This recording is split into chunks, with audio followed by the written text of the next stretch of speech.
Hi everyone, welcome back to Novel Nomad and welcome to Vlogmas Day 17. Oh my goodness, we're getting through the days really fast. So today I'm doing another tag and today it's going to be, do I have that? Tag. So it's a bit of a fun tag. I haven't looked through the list because apparently you're not supposed to, and apparently you're supposed to time it as well. So I've got a timer set up. I've got the list printed out so I don't have to constantly keep checking my phone and turning it back on again because I am competitive. I want to have it all written down and ready to go and no technology stopping me from finding what I need to find. Okay, so without further ado, let's begin. Okay, so number one is, do you have a book with deckled edges? And of course I do. Let me go get one. So you can always trust the handy Penguin Deluxe Classics. This is Dracula.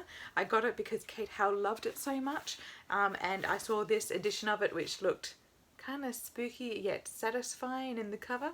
So I definitely can say that you can always rely on Penguin Classic Editions, on Penguin Deluxe Editions for deckled edging. Challenge 2 is, do you have a book with 3 or more people on the cover? And I might. I don't know. Maybe one of the murder mysteries, or oh my goodness, I honestly don't know.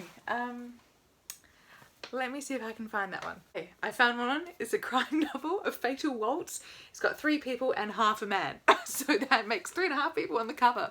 This is a lot more stressful than I thought it would be, but it's quite fun otherwise. Challenge number 3 is, do you have a book based on another fictional story? Well, if any retelling ever. Of course, my brain blanks on the fact that I'm trying to find... Oh, hang on. Where's Longbourn? I just saw it. Okay, so Longbourn is the servant story behind Pride and Prejudice, and it's quite remarkably brilliant. I absolutely loved it. Thank you to my wonderful friend Ursula for recommending this to me. I thoroughly enjoyed it. Okay, question number 4 is, do you have a book with a title that's 10 letters long? Yes, I just counted. Heartstopper is a graphic novel, super duper absolutely adorable, highly recommend. Number 5 is, do you have a book with a title that starts and ends with the same letter? That is a good one. Do I have that? Oh my goodness, I actually literally have to read every single title. Okay, that was a lot harder than it needed to be, but Elizabeth George, Deception on His Mind, thankfully. D is a popular use, and everything that starts with the is evil. What ends with a T? Question 6, do you have a Mass Market Paperback book? Hundreds, yes, of course. Mass Market Paperbacks are hugely popular in Australia. They go paperback straight away, so I'd say 88% of my bookshelves are Mass Market Paperbacks. 7, do you have a book written by an author using a pen name? I do. Let's see, quite a number of them actually, but right off the top of my head, why don't we choose Robin Hobb? Robin Hobb, fantasy authoress. Robin Hobb is not her original name, and she also writes under another pen name. I think it's Megan Erickson. But yeah, so Robin Hobb is always a good staple of a pseudonym. Question 8, do you have a book with a character's name in the title? The remaking of Corbin Whale. Corbin Whale is one of the main characters. He is so beautiful. I love him, and I love this book. Okay, that was really fast. I was like, boom. What's the next one? 9, do you have a book with 2 maps in it? Well, that's just cruel.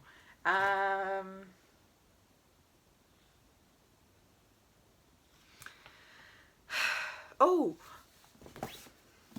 I might. Oh my gosh, I got so excited when I thought of this. 6 of Crows, I think is going to come through for me. Yes! So you have the map of the area. I can't even remember what it's called. But you have a map of the landmass. And then you have the map of the ice court, which they rob. Ha ha! So I win at that one. As you can tell, I am just a little bit competitive. Question number 10. Do you have a book that was turned into a TV series? Yes, of course. Let's see what I can find. Well, I mean, it's an easy one. If I can, oh gosh, get it out. Inspector Lynley series that was turned into a TV show in the 90s or early 2000s on the BBC. It wasn't too bad, but I prefer the books, absolutely. 100% prefer the books. Question 11. Do you have a book that was written by someone who was originally famous before or for something else? So celebrity, athlete, politician, TV personality. I have biographies. So I have Stephen Fry's biography.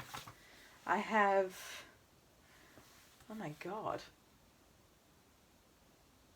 I don't know. I know I have biographies, so that's probably going to be the only thing.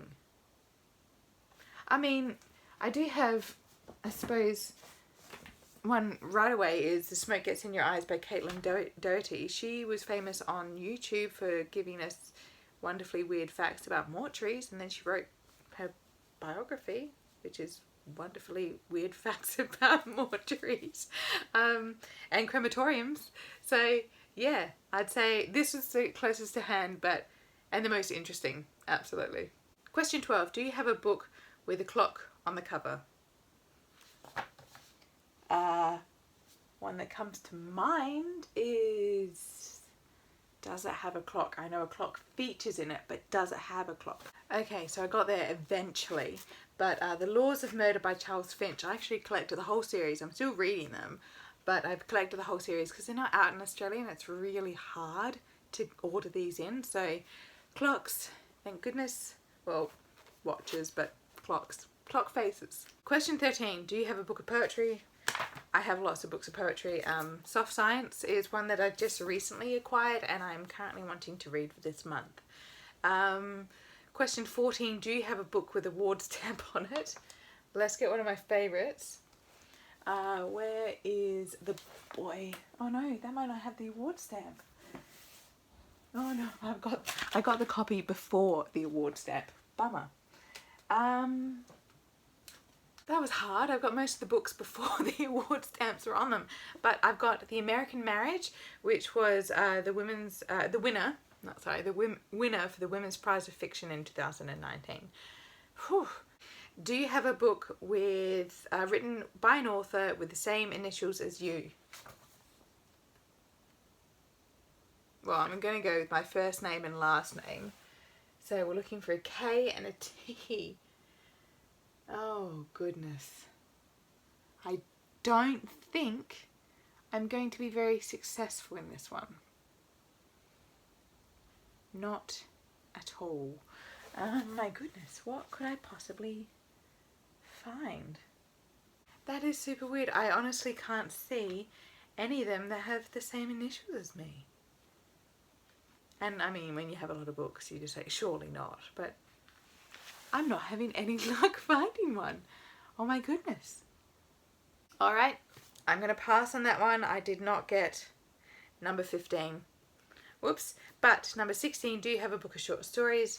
Absolutely. Of course I do. Let's find the easiest one in reach. It's going to be Chrissy Logan's The Rental Heart and Other Fairy Tales. Number 17, do you have a book that is between 500 and 510 pages long? Are you serious? Oh, that's silly. Okay, now we check. This is what's going to take up the time. Oh, actually, I think I might land it on one straight away. 502 pages. Ha, ha, ha. Straight away. Ha. Question 18. Do you have a book that was turned into a movie? Why, yes. Yes, I do. I have Lord of the Rings, which is, the whole trilogy is up there. I have The Help. Of course, that was a really fantastic movie, actually. Question 19. Do you have a graphic novel? Which one is easiest within reach? Where? Oh, can I use it again? Heartstopper. Okay. Do you have a book written by 2 or more authors? Yes. Yes, I certainly do. Let's have a look. Illuminate by J. Christoph and Amy Kaufman. Okay. that was, do I have that tag? And I think, besides the fact that I couldn't find anyone with the same initials as me, I did pretty well, considering I took quite a long time to do this. But yeah, it's currently reading as 15 minutes, but let's be fair, I looked for a very long time for that same initials and it didn't quite work in my favour. So yeah, I hope you enjoyed. I'll see you all tomorrow, and let me know if you could find an author that has the same initials as K and T, please, because I might have missed someone in my rush to find something. Alright, I'll see you all tomorrow. Bye!